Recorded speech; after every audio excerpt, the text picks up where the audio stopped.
Oh, you're right. The only creatures in Terralon that can wield magic are the mythics. Which is an umbrella term for the dragons and the percent of druids with magical abilities. But my father accomplished the impossible. He gave Loxy, Bolt, Aqua, and myself the powers of a mythic. But it came with a price. These shackles represent the unbreakable tie we have with the mythic silver attached to us. My life force is intertwined with Ether. Cody's with Kiba, Bolt's with Kilgar, and Aqua's with Artemis. It means we can use their powers as if they were our own.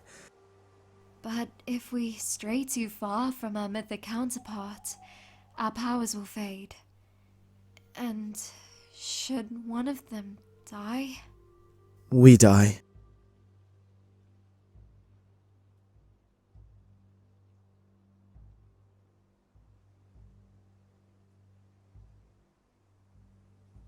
Today, and for thousands of years past, there have been 3 races that have inhabited Terralon. Dragons, canines, and druids. The druid race is a culmination of survivors from what we call the Great Purge. It was a mysterious slaughter that took place thousands of years ago, in which races like the felines and equines nearly went extinct.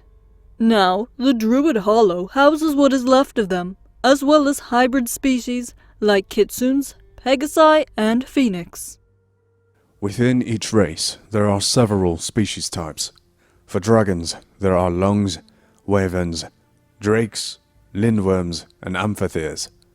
For canines, there are dogs, wolves, hyenas, and foxes. Of course, each race has a different set of beliefs. Us druids value the ties we have with our community above all else. No single druid is considered more important than another, hence why instead of a monetary system, we trade for our resources. It's a system that promotes peace and prevents any druid from thinking themselves higher in status due to wealth. We also have numerous festivals and nightly gatherings in which we promote community bonding through the stories of our ancestors running amongst the stars. Dragons, on the other hand, put stock in individual strength. We're separated into 6 clans based off of magic type: sun, night, crystal, wind, magma, and ocean. Within each clan, you have an alpha that governs all clan affairs and elected as such for his strength. Druids as well are governed by a single individual, a chief or chiefess. But unlike the tyrannical system of the dragons, the chief of the druids is more open to community input, especially that of the Hollow Elders.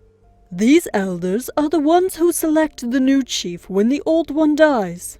Meanwhile, when an alpha dragon dies, a tournament takes place in that clan. The winner is crowned the new alpha. At least that's how it used to be. The kingdoms have changed in the 100 years we've been sealed away, but none more so than that of the canines. That's right. The canine kingdom no longer bows to other races like a submissive pup. Our leaders are not chosen solely by prowess and strength, but by intellect and ingenuity, which has advanced our research and technology further than any druid or dragon could imagine. We no longer fear our persecution by the mythics, for we have learned to embrace the fact that Terralon has room for only one race. A far cry from the sniveling nation of cowards we used to be.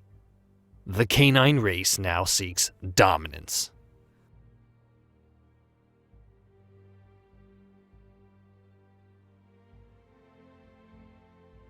InkQuill has, yet to update my ref. But worry not! This mighty phoenix does in fact have a rune mark. Phoenix are born with our marks on our backs, simply because our feathers would get in the way, were it on our shoulder. Oh, you call it lust.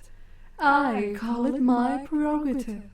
The other deities have no place in Dia's paradise, and therefore no place as a deity over Terralon. I, on the other hand, created a race of perfect beings, the macdowall. I am the only one who deserves Dia's admiration and a spot by his throne. And if it weren't for that canine king, I'd be there now.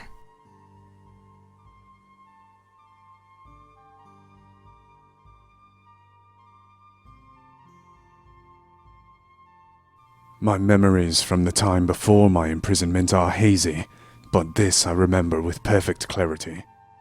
During the Mythic War, I made a declaration. My temper got the best of me. I lashed out. Artemis reciprocated. Our relationship has been strained ever since, and it's all that druid's fault. We gave those savage star chasers an opportunity to negotiate a truce.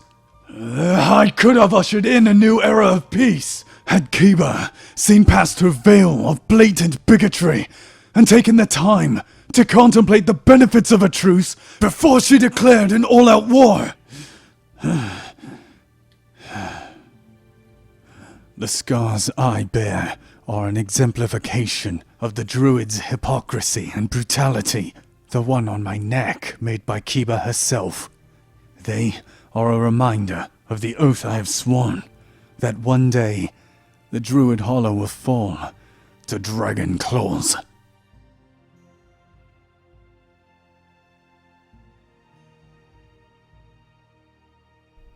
I think he's an incredibly misguided soul who takes advantage of individuals who have been marred by turmoil and pain.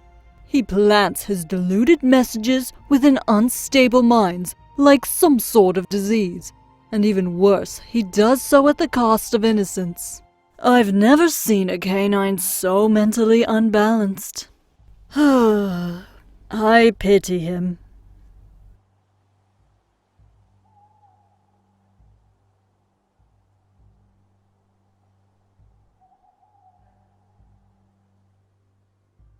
In the formation of an army, you want someone you can trust to be in control. Someone who will carry out your commands with no hesitation. As my son, I expected Cody to be that someone, no matter if it risked his life. And it never did. The accident that occurred was an inconvenient setback, yes, but never life-threatening. As for Kiba, she's smart enough to know that harming my son would inevitably damage her own life force due to their bond. Loving? No. Disingenuous? Yes.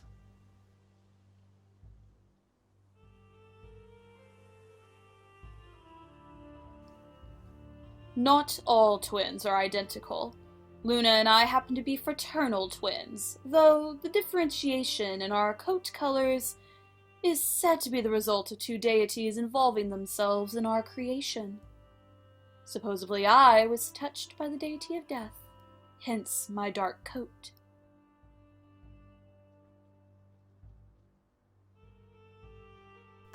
My parents sold me to my uncle, Isaac, when I was a pup. He brought me to the Red Keep, where Silver was conducting his experiments. I was so confused and frightened. But Cody was always there to make me feel a little less alone.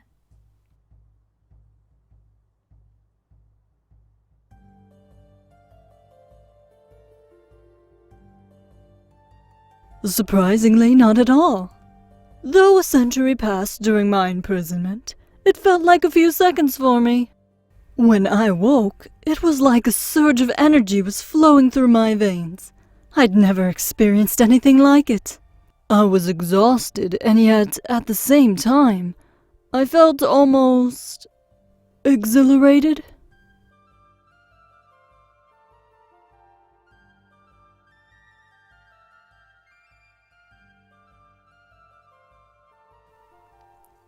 Hidden talents?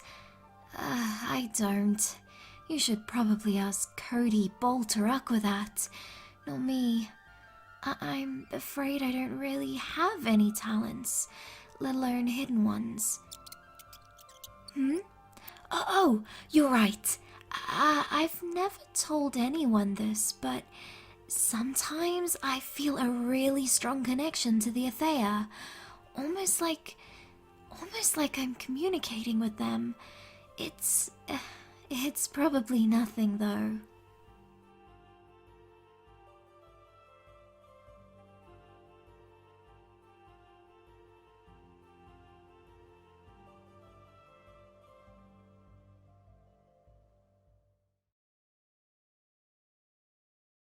I'm glad you asked.